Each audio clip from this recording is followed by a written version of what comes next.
최신 축구 소식에 따르면 핵심 선수인 로드리가 큰 부상을 당해 이번 시즌 동안 경기에 나설 수 없게 되면서 손흥민이 대 브라위너와 함께 뛰게 될 가능성이 매우 높아졌습니다. 손흥민이 맨체스터 시티로 이적할 것이라는 이야기는 오래전부터 논의되어 왔지만 이제야 공식적으로 발표되었습니다. 프리미어 리그 최고의 팀 중 하나이자 토트넘의 강력한 경쟁자인 맨체스터 시티는 손흥민의 새로운 목적지가 될 것이죠. 맨체스터 시티와의 계약은 손흥민에게 세계 최고의 팀 중 하나에서 뛰며 발전할 수 있는 기회를 제공합니다. 맨체스터 시티에서 손흥민은 뛰어난 동료 선수들과 함께 뛰게 되며 펩 과르디올라 감독의 지휘 아래에서 자신의 능력을 최대한 발휘할 것입니다. 이 조합은 멋진 경기와 많은 우승을 약속합니다. 9월 25일 손흥민의 대리인 측의 신뢰할 만한 소식통에 따르면 손흥민은 현재 맨체스터 시티 이적 계약을 마무리하는 단계에 있으며 맨체스터 시티 합류에 가까워지고 있다고 전해졌습니다. 손흥민이 24시간 이내에 맨체스터 시티로의 이적을 완료할 것이라는 정보는 축구 팬들과 영국 언론에 큰 충격을 주었는데요. 대리인은 손흥민을 맨체스터로 데려가 의료 검사를 진행할 것이라고 덧붙였습니다. 손흥민은 이미 토트넘 동료들과 작별 인사를 나눴으며 프리미어 리그에서 새로운 도전을 준비하고 있습니다. 맨체스터 시티의 구단주 만수르가 손흥민 영입에 대해 매우 진지했으며 그는 이 일이 일어날 경우 멋진 일이 생길 것이라고 말하며 2년간 매주 회의에서 이 이야기를 꺼냈습니다. 다른 클럽들이 손흥민을 영입하려고 시도할 때 재정적인 문제를 겪을 수 있었으나 만수르에게는 문제가 되지 않았고 손흥민의 자유 이적 의도가 매우 중요하다는 것을 알고 있었기에 그는 이 기회를 놓치고 싶지 않았죠. 만수르 구단주가 손흥민을 성공적으로 영입하기 위해 약 3,800억 원의 거액을 지불했다고 전해졌습니다. 또한 그는 손흥민의 임금을 레비 회장보다 3배 더 높이겠다고 약속했습니다. 맨체스터 시티 구단주 만수르가 손흥민 영입을 공식 발표했을 때 펩 과르디올라 감독도 자신의 견해를 밝혔습니다. 그는 이번 여름 이적 시장이 현재 맨체스터 시티에게 중요하지 않다고 말했으며 팀이 최우선 목표로 삼은 선수와의 이적 협상이 진행 중이고 그 선수가 비정상적인 상황에 처해 있어 협상이 더 쉽게 진행되었다고 강조했는데요. 그는 그 선수가 바로 토트넘의 손흥민이며 지난 여름 이적 시장부터 손흥민과 케빈 데 브라위너의 조합을 꿈꿔왔다고 언급했습니다. 과르디올라 감독은 엘링 홀란드가 훌륭한 선수지만 그가 맨체스터 시티를 떠나고 싶어하며 손흥민이 홀란드보다 팀에 더 적합할 것이라고 믿고 있다고 평가했습니다.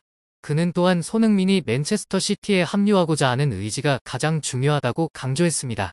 스카이 스포츠와의 인터뷰에서 아스널과의 경기에서 부상을 당한 로드리를 대체할 선수를 영입할 계획에 대해 묻자 과르디올라 감독은 손흥민이 이적 의사를 밝힌 이후 팀의 계획이 마련되었다고 답했습니다.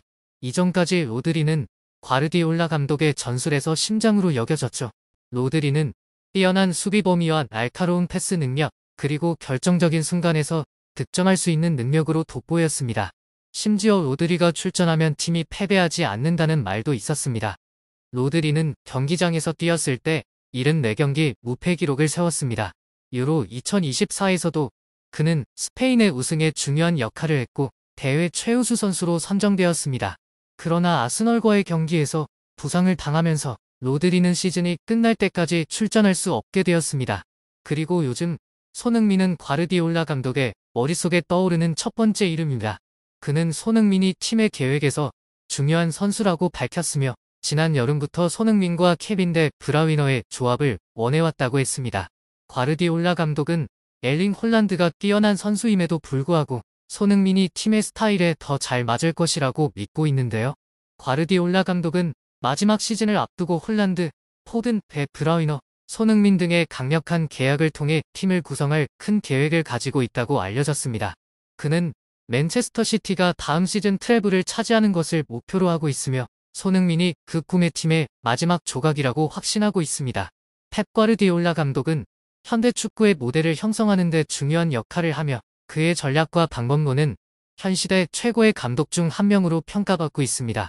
그의 지도 스타일은 전통적인 공간 사용과 전술적 혁신을 결합하고 있으며 특히 그는 공 소유와 새로운 공간 활용, 위치 선정 플레이를 도입하여 축구 게임의 모델을 변화시켰습니다. 이 혁신적인 전술은 많은 감독들에게 영감을 주었으며 현재 대부분의 강팀들이 이 전략을 사용하고 있죠. 그는 이 전술에 맞는 최적의 선수를 찾아야 한다고 말했으며 대 브라위너의 플레이메이킹과 반격 부담을 덜어줄 수 있는 넓은 별 또는 중앙에서 뛰는 선수가 필요하다고 밝혔습니다. 그는 손흥민을 그 예로 들었습니다. 여기에서 손흥민은 모든 포지션에서 완벽하게 뛸 수 있는 능력을 가지고 있습니다. 특히 윙어로서 뛸 때 손흥민은 자주 공간을 침투하는 전술에서 막강한 공격력을 보여줄 것으로 기대됩니다. 또한 뛰어난 경기력을 가진 손흥민은 많은 기회를 창출할 것입니다. 손흥민은 맨체스터 시티의 전술에 완벽하게 부합합니다. 이것은 더블 제로톱 전술이므로 손흥민은 세컨드 스트라이커 위치에서도 가장 강력한 공격력을 발휘할 것입니다. 결국 더블 제로톱 전술의 특징은 손흥민이 어떤 위치에서든 최고의 경기력을 보여줄 수밖에 없다는 것이죠. 이것은 네덜란드에 대한 집중 견제를 줄이는 방법 중 하나입니다. 상대 수비가 홀란드를 견제하는 데 집중하면 손흥민의 공격력이 더욱 증가할 것이고 반대로 손흥민에게 집중하면 홀란드는 자유로워질 수 있습니다. 현재로서는 이것이 최선의 선택이자 거의 유일한 선택인 것 같습니다. 감독은 이를 통해 문제들이 쉽게 해결될 수 있다고 생각했습니다. 마지막으로 다음 시즌의 목표에 대해 질문받았을 때 그는 당연히 또 한 번의 트래블 도전을 목표로 한다고 답했습니다.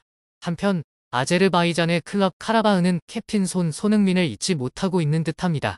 손흥민의 빛나는 경력에서 카라바흐도 중요한 의미를 가지고 있습니다. 2015년 9월 18일 손흥민은 바이엘 레버쿠젠에서 토트넘으로 이적한 직후 2015-2016 시즌 유로파 리그 조별리그 카라바흐와의 경기에 출전했는데요. 이 경기에서 토트넘이 0대1로 뒤지고 있던 상황에서 손흥민은 28분 동점골을 터뜨리며 토트넘에서의 첫 골을 기록했습니다. 2분 뒤 그는 두 번째 골을 넣으며 에릭 라멜라의 마지막 골로 토트넘이 3대1로 역전승하는 데 기여했습니다. 현지 언론은 그의 활약을 손샤인이라고 불렀으며 이는 손흥민이 빛났다는 의미였습니다. 이 경기는 한 전설의 시작이었습니다. 그 경기를 통해 손흥민은 토트넘의 마우리시오 포체티노 감독의 눈에 들었고 3일 후 크리스탈 팰리스와의 프리미어 리그 경기에서 첫 골을 넣으며 토트넘 팬들의 마음에 이름을 새겼습니다. 손흥민은 토트넘이 그를 영입하기 위해 2200만 유로를 지불한 이유를 증명했습니다. 첫 시즌 적응에 어려움을 겪었지만 2016-2017 시즌부터 손흥민은 연속적인 골 폭발을 시작했는데요. 토트넘에서 9년 동안 손흥민은 총 164골을 기록하며 구단의 전설이 되었습니다. 현재 손흥민은 토트넘 역대 득점 순위 5위에 올라 있으며 어시스트 수에서는 2위에 자리하고 있습니다. 2023-2024 시즌부터 그는 팀의 주장을 맡고 있습니다.